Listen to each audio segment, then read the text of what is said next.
நியூசிலாந்தில் வசிக்கும் இந்திய பெண்ணான அக்ருதி ஜெய்ஸ்வால் ஸ்ரீவஸ்தவாவின் வீடியோ ஒன்று சமூக வலைதளங்களில் வைரலாகி வருகிறது.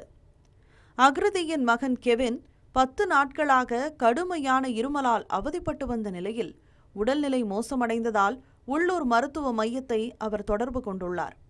ஆனால் மருத்துவரை சந்திக்க 1 வாரத்திற்கு பிறகே நேரம் ஒதுக்க முடியும் என தெரிவிக்கப்பட்டுள்ளது.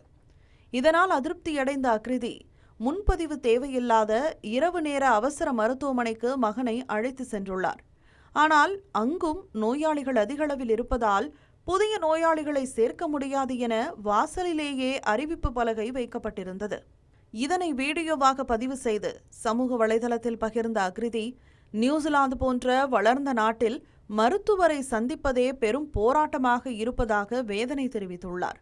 அதே நேரம் இந்தியாவில் உடனடியாக மருத்துவரை சந்தித்து சிகிச்சை பெற முடிவதாகவும் அவர் குறிப்பிட்டுள்ளார்.